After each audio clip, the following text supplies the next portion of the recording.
মুসলিম বিশ্বে ঘটে গেল এক অলৌকিক ঘটনা, যে ঘটনা জানাজানি হওয়ার পর মুসলিমরাই বিশ্বাস করতে পারছে না। সকলেই বলাবলি করছে এই বিংশ শতাব্দীতে এসে এমন ইমানি শক্তি বা এমন কিছু হবে তা কেউ কল্পনাও করতে পারেনি। হ্যাঁ বন্ধুরা, এমনই অবাক করা ঘটনা ঘটেছে সম্প্রতি লিবিয়াতে।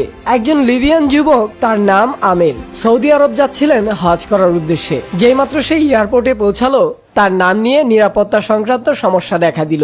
নিরাপত্তা বাহিনীর লোকেরা বলল তাকে, একটু অপেক্ষা করো, আমরা চেষ্টা করছি সমস্যাটার সমাধান করতে। এই সময়ের মাঝে অন্য সব হাজিরা তাদের প্রক্রিয়া শেষ করে প্লেনে উঠে পড়লো, আর প্লেনের দরজা বন্ধ হয়ে গেল।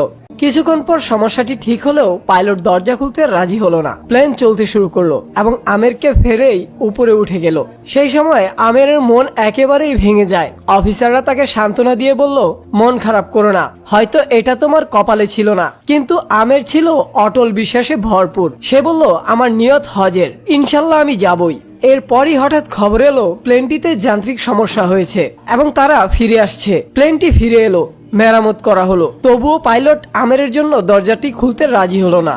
এরপর আবারও আমেরের মনটি ভেঙে গেল। অফিসাররা আবার বলল, হয়তো তোমার ভাগ্য নেই। কিন্তু আমের আবারও বলল, আমার নিয়ত হজের, ইনশাল্লাহ আমি যাবই। প্লেন আবার আকাশে উঠল। কিছুক্ষণ পর আবারও একবার খবর এলো প্লেনে আবারও সমস্যা হয়েছে এবং শেষমেশ পাইলট নিজেই ঘোষণা দিল, আমি আর উড়ব না যতক্ষণ না আমের আমার প্লেনে উঠে। শেষ পর্যন্ত আমের প্লেনে উঠলো এবং সৌদি এয়ারপোর্টে পৌঁছে একটি ভিডিও কল করলো। ভিডিও কল করার সেই মুহূর্তটায় আমেরের চোখে ছিল আনন্দের অশ্রু। এই ঘটনার সাথে সাথে পৃথিবীবাসী আবারও দেখলো মহান রবের আল কাহার নামের কি সুন্দর একটি উদাহরণ। আল কাহার, এটি আল্লাহর একটি সুন্দর নাম, যার অর্থ তিনি কারণগুলোকে পরাস্ত করেন। আপনার জন্য সব নিয়ম ভেঙে দিতে পারেন কেবলমাত্র আপনাকে সন্তুষ্ট করার জন্য। তাই কিভাবে বা কখন এসব চিন্তা করো না, যতক্ষণ তোমার বিশ্বাস থাকবে যে আল্লাহ সবকিছুর উপর ক্ষমতাবান। বিশ্বাস রাখো, তিনি পরিস্থিতি উল্টে দেবেন, পথ খুলে দেবেন, এমনকি অসম্ভবকেও সম্ভব করে তুলবেন।